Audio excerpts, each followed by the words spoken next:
الشيطان الرجيم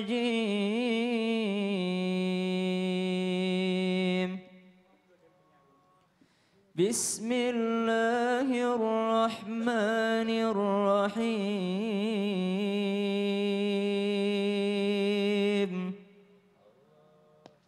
ويل للمطففين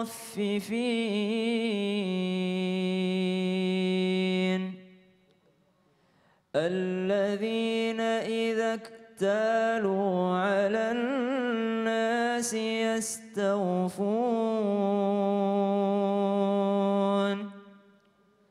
وإذا كالوهم أو وزنوهم يخسرون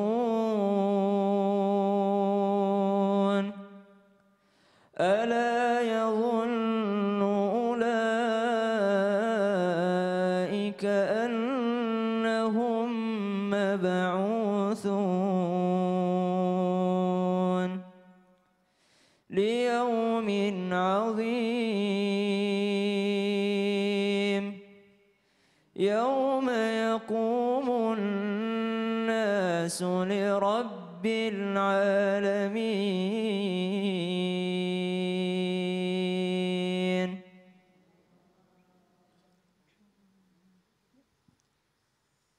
Aku berlindung kepada Allah dari godaan syaitan yang terkutuk. Dengan menyebut nama Allah yang Maha Pengasih lagi Maha Penyayang. Celakalah bagi orang-orang yang curang dalam menakar dan menimbang, yaitu orang-orang yang apabila menerima takaran dari orang lain, mereka minta dicukupkan. Dan apabila mereka menakar atau menimbang untuk orang lain, mereka mengurangi. Tidakkah mereka itu mengira bahwa sesungguhnya mereka akan dibangkitkan pada suatu hari yang besar? Yaitu pada hari ketika semua orang bangkit menghadap Tuhan seluruh alam. Maha benar Allah dengan segala firman-Nya. Ahsanti, jazakillah khairan katsira. Terima kasih ya Cak yang telah membacakan kita dengan sangat indah terjemahan surah dari surah Al-Mutaffifin ayat 1 sampai 6. Wailul lil mutaffifin. Ternyata orang yang curang itu ada surahnya ya. Ternyata orang curang ada surahnya. Wailul lil mutaffifin. Saking pentingnya itu sampai-sampai Allah membawakan di dalam Al-Quran satu surah yang khusus untuk orang-orang yang alladzina idza talu 'alan nasi yastaufun. Kalau dia yang belanja pengennya cukup bahkan minta lebih. Coba dulu. Nah, sudah coba dikasih. Udah pas minta tambah. Berapa lebihnya itu? Alladzina idza talu 'alan nasi yastaufun. Giliran dia yang belanja, dia pengen yang sempurna bahkan minta lebih.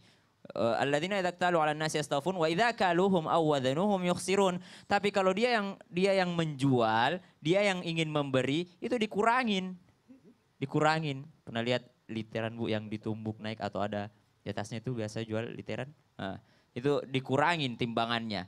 Wa idza kaluhum aw wazanuhum yukhsirun ala yadhunnu ulaika annahum mab'utsun. Kata Allah, kalian tidak dapat celakanya sekarang, tapi ala yadhunnu ulaika annahum mab'utsuna liyaumin azim. Tidakkah mereka sadar bahwa nanti itu akan dihitung semuanya? Bahkan sesuatu yang sangat kecil itu akan dihitung nanti. Tidakkah mereka sadar semuanya akan dihitung di hari pembalasan? Yaumin azim, yauma yaqumun nasu lirabbil alamin. Hari di mana orang-orang berkumpul untuk menghadap Tuhan semesta alam. Kenapa disebutkan Tuhan semesta alam? Karena Allah tahu sekecil, sedetail apapun apa yang kita lakukan di dunia ini. Shadaqallahul azim. Ustadz Syam, tapi ini menarik ya kalau membahas pedagang. Pedagang itu dalam salah satu riwayat Rasul mengatakan kalau pedagang itu jujur dan terpercaya akan dibangkitkan di hari akhir nanti dengan Nabi, dengan syuhada dan soleh, dan orang-orang yang soleh, dan orang-orang yang mati syahid. Dan kemudian di satu sisi lagi dalam salah satu riwayat Rasulullah bersabda bahwa ternyata para pedagang ini adalah pelaku maksiat karena tadi. Tapi karena jujurnya nanti dibangkitkan bersama orang-orang soleh. Betul, Masya Allah. Terima kasih Ustadz Syam telah mengingatkan saya. Karena saya dan Haikal pedagang. Baik, Ibu dan Bapak yang dimuliakan oleh Allah Subhanahu wa taala, kita akan membahas bahayanya bila kita menjadi orang yang magabut melaksanakan gaji buta, yang senantiasa menuntut hak saja tapi tidak melaksanakan kewajiban. Kalau kita ambil contoh dari para pekerja misalnya. Bekerja disepakati, kalau dibayar harian Bu, disepakati bekerja dari pukul 9 sampai pukul 5 sore dengan gaji sekian, kemudian dia datang misalnya pukul 1 siang sampai pukul 5 siang, maka gajinya dari pukul 9 pagi sampai pukul 1 siang adalah haram. Kalau dia dibayar per bulan 30 hari dengan gaji sekian, dia bolos kerjanya tanpa ada alasan tertentu dan tanpa diketahui oleh bosnya, majikannya misalnya, dia hanya hadir 26 hari, dia dapat gaji 30 hari, 4 hari gajinya haram. Lihat, memang mungkin orang tidak tahu, memang mungkin pemiliknya tidak tahu, majikan bosnya tidak tahu, tapi Allah Maha tahu apa yang engkau lakukan adalah perbuatan curang. Perbuatan haram yang mana barang siapa yang memakan uang haram, doanya tidak akan didengar oleh Allah Subhanahu wa taala dan bisa jadi dari badannya ini menjadi bahan dari api neraka. Sering sekali kita melakukan ini tanpa sadar mungkin, atau sering sekali orang-orang melakukan ini dan dianggap tidak salah, tidak dosa karena terbiasa, dan harta itu kita ambil, kita berikan kepada anak-anak kita. Apa jadinya anak-anak kita ini Bu, dengan memakan uang haram, maka hasilnya akan jadi anak-anak itu mungkin saja tidak patuh kepada orang tuanya. Karena bisa jadi, karena kita tidak memperhatikan hal ini. Itu dari lingkup pekerja. Bagaimana kalau kita ambil dari lingkup suami dan istri? Suami yang hanya menuntut hak saja tanpa melaksanakan kewajiban, sebaliknya istri yang menuntut hak saja tanpa melaksanakan kewajiban. Sebelumnya kita harus paham apa tugas dari suami dan istri. Di surah An-Nisa ayat 34, Ar-rijalu qawwamun 'ala nisa bima faddalallahu ba'dahum 'ala ba'di wa bima anfaqu min amwalihim. Di surah An-Nisa ayat 34 disebutkan bahwa ternyata setiap laki-laki adalah pemimpin dari wanita. Qawwam, tugas laki-laki adalah qawwam. Apa qawwam Bu? Pemimpin. Kenapa disebut pemimpin? Allah melebihkan sebagian dari laki-laki, dari sebagian perempuan. Karena kewajiban dari laki-laki salah satunya adalah menafkahi. Dari ayat ini kita bisa lihat tugas seorang bapak, tugas seorang suami adalah sebagai qawwam dan menafkahi. Bagaimana mungkin sudahlah menjadi qawwam tidak? Menjadi pemimpin enggak, ngasih nafkah juga enggak, kemudian menuntut hak dari istrinya, ayo patuhi saya. Ada enggak jenis suami begitu? Banyak Bu ya, menjalankan kewajiban sebagai pemimpin enggak, ngasih nafkah enggak, tapi maksa-maksa untuk dipatuhi dan dipatuhinya adalah patuh dalam perkara-perkara yang haram lagi. Contoh, ini kan hak saya. Kemudian sang laki-laki mengatakan, saya, mohon maaf ya Bu, saya mau bersama istri saya karena ini hak saya. Hubungan suami istri dalam keadaan istri sedang haid misalnya, mengerjakan pekerjaan yang diharamkan oleh Allah Subhanahu wa taala, boleh nggak Bu kira-kira? Enggak.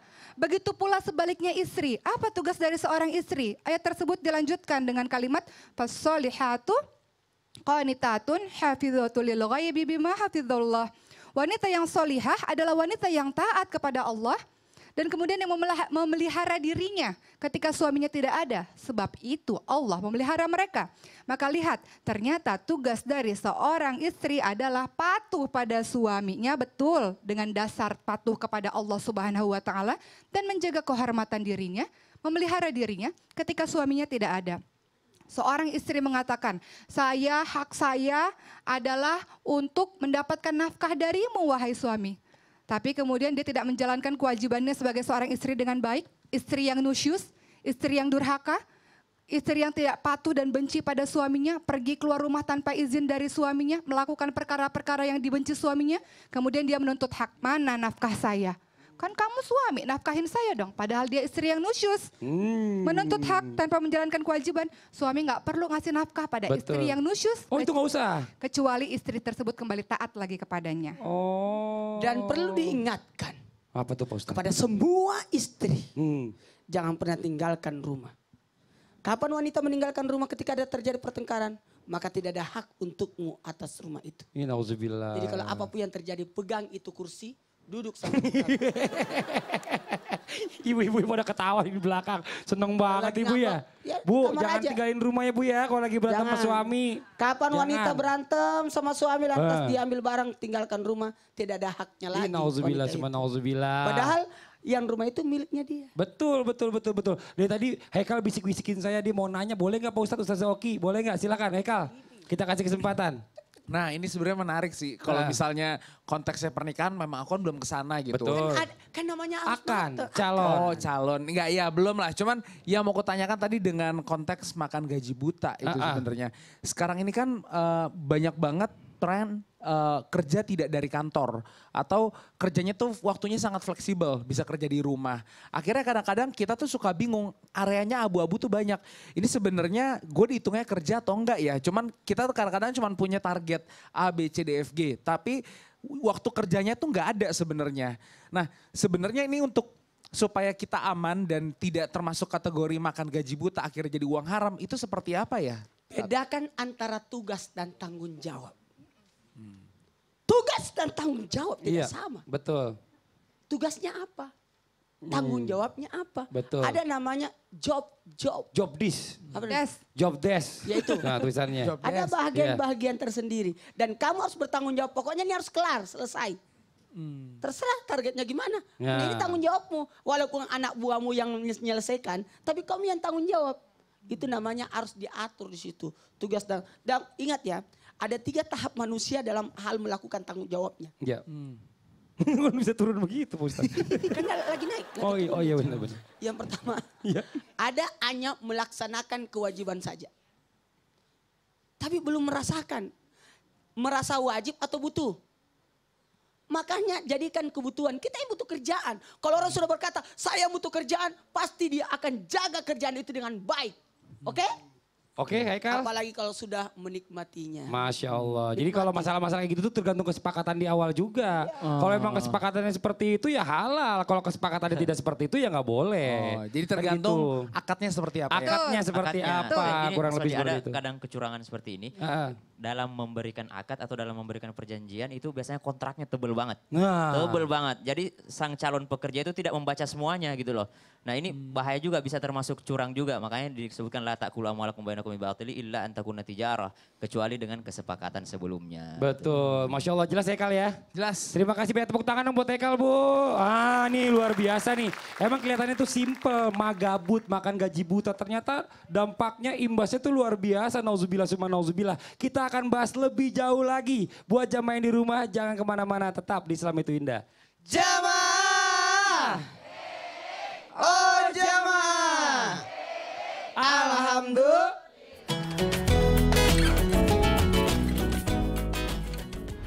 Kalau mau yang lebih aman, tunaikan kewajibanmu, jangan menuntut hakmu. Ketika engkau menunaikan kewajiban, dengan sendirinya hak itu akan datang.